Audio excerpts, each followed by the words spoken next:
Sekolah hendaknya menjadi tempat yang nyaman, aman, dan tentram bagi para penghuninya. Tempat untuk berlindung ketika hujan dan panasnya terik matahari.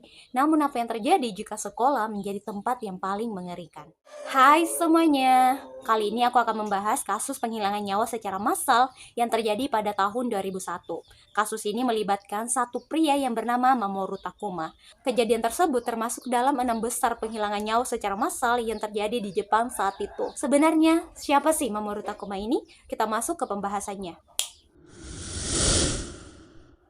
Mamoru Takuma adalah seorang pria yang lahir pada tahun 1963 di Itami, Prefektur Hyogo, Jepang. Sejak kecil, dia sudah menunjukkan perilaku yang aneh dan antisosial. Bayangkan saja di umurnya yang masih 3 tahun, dengan mengendarai sepeda roda tiganya, dia menuju ke jalan raya dan berhenti di tengahnya, sehingga membuat kemacetan saat itu. Selain itu, dia juga suka menyiksa binatang kecil, membungkusnya dengan kertas lalu membakarnya. Hubungannya dengan keluarganya juga tidak harmonis karena ibunya ini menderita penyakit mental dan ayahnya suka menganiayanya waktu kecil. Saudara laki-lakinya juga memutuskan untuk mengakhiri hidupnya pada tahun 1999 karena mengalami kebangkrutan. Kehidupan sekolah Mamoru juga tidak berjalan baik karena dari SD hingga SMP, dia ini menjadi korban dan pelaku bullying. Mungkin ini semualah yang menjadi pemicu Mamoru ini melakukan banyak masalah di hidupnya. Yuk kita masuk ke masalah-masalah yang dihadapi Mamoru selama hidupnya.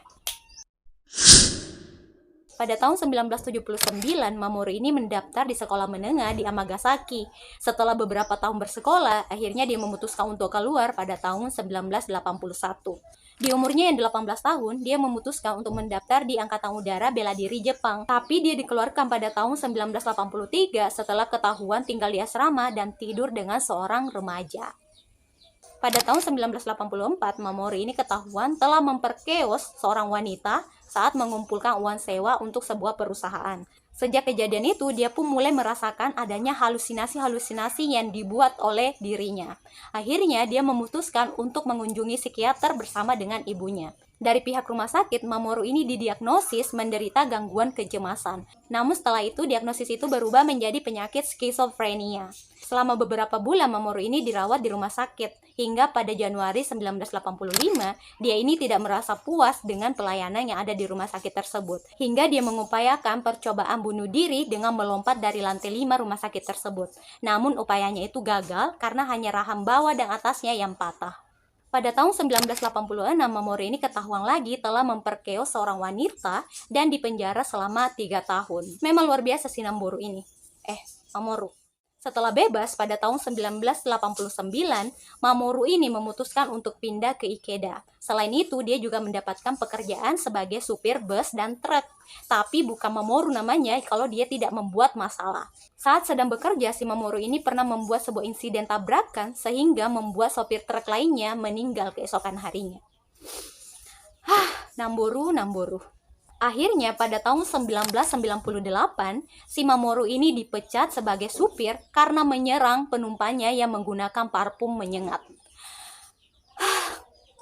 Untungnya nih, rejeki si Mamoru ini datang terus-menerus. Karena ketika dia dipecat sebagai supir, dia itu mendapatkan pekerjaan lagi sebagai petugas pemeliharaan di SD Itami, kurang lebih 6 km dari Ikeda.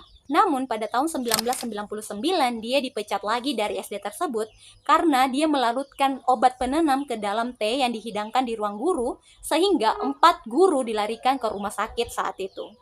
Nah, sekarang kan dia sudah dipecat dari petugas pemeliharaan. Tapi di tahun 1999 atau di tahun yang sama, dia juga mendapatkan pekerjaan sebagai supir lagi. Tapi dipecat lagi karena dia menyerang pelayan hotel. Mungkin karena banyaknya masalah yang dia hadapi di hidupnya, si Mamoru ini makin depresi. Sehingga pada Mei 2001, dia secara sukarela ingin dirawat di rumah sakit jiwa karena depresinya tersebut. Namun anehnya, si Mamoru ini dibebaskan keesokan harinya tanpa pengobatan. Akhirnya Mamoru melakukan tindak pidana paling berbahaya yang pernah terjadi pada tahun 2001. Sekarang kita masuk ke kronologi kejadiannya. Pada tanggal 8 Juni tahun 2001, bertepatan dengan hari Jumat, di mana hari itu adalah sidang pengadilan Mamoru untuk kasus penyerangan terhadap pelayan hotel. Namun sayangnya Mamoru tidak datang ke persidangan tersebut, tapi malah pergi ke SD di Osaka, di mana SD itu termasuk SD elit dan istimewa. Sekitar jam 10:15 waktu setempat, Mamoru masuk ke sekolah itu melalui halaman, di mana anak-anak saat itu tengah beristirahat setelah menyelesaikan pelajaran mereka. Mamoru datang ke sekolah itu memang membawa niat yang buruk, karena dia telah menggenggam pisau dapur sepanjang 12 inci. Panjang, teman-teman. Sepanjang mistar. Mamoru ini masuk ke kelas siswa-siswa dan menikam mereka. Korban pertamanya adalah 3 anak laki-laki yang tengah berdiri di dekat papan tulis. Melihat temannya ditikam, akhirnya anak-anak ini berhamburan keluar halaman sekolah. Penikaman Mamoru terhadap anak-anak ini juga semakin brutal. Dia menikam secara random siapapun anak-anak yang didapatnya. Dia berhasil menikam di bagian leher, bahu, pinggang, dan juga perut mereka. Tidak hanya di satu kelas, tapi Mamoru itu pindah dari kelas yang satu ke kelas yang lain. Setelah 10 menit melakukan aksinya tersebut, Mamoru ini akhirnya berhasil ditangkap oleh beberapa staf sekolah. Dari kejadian penikaman tersebut, terdapat 8 anak-anak SD yang tewas. 7 diantaranya adalah anak-anak perempuan berumur 8 tahun, dan 1 anak laki-laki berumur 7 tahun. 18 anak-anak lainnya mengalami luka-luka, dan 3 guru juga mengalami luka-luka.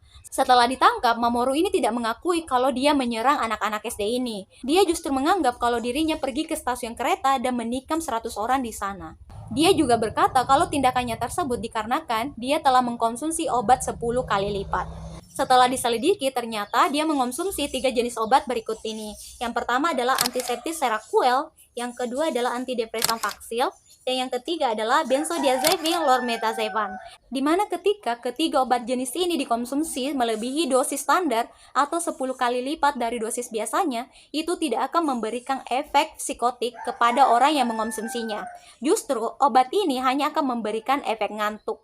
Jadi perkataan Mamoru yang mengatakan kalau dia melakukan tindakan tersebut karena pengaruh obat, itu pasti tidak benar. Dalam persidangan, kuasa hukum Mamoru mengatakan kalau Mamoru ini memiliki penyakit di mana dia tidak akan sadar melakukan apa yang dilakukannya. Namun pihak rumah sakit yang dulu mendiagnosis Mamoru mengidap skizofrenia mengubah lagi diagnosis mereka. Mereka mengatakan kalau Mamoru ini mengidap penyakit gangguan kepribadian paranoid. Di persidangan juga, Mamoru ini tidak mau mengakui kesalahannya serta tidak mau meminta maaf kepada keluarga korban.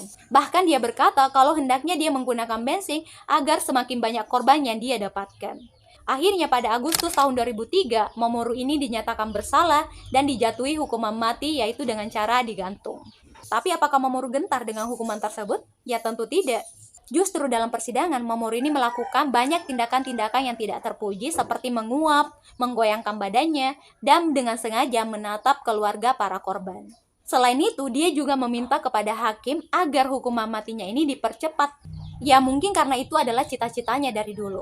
Akhirnya hakim pun mengabulkan sehingga pada September tahun 2004 Mamoru Takuma dieksekusi.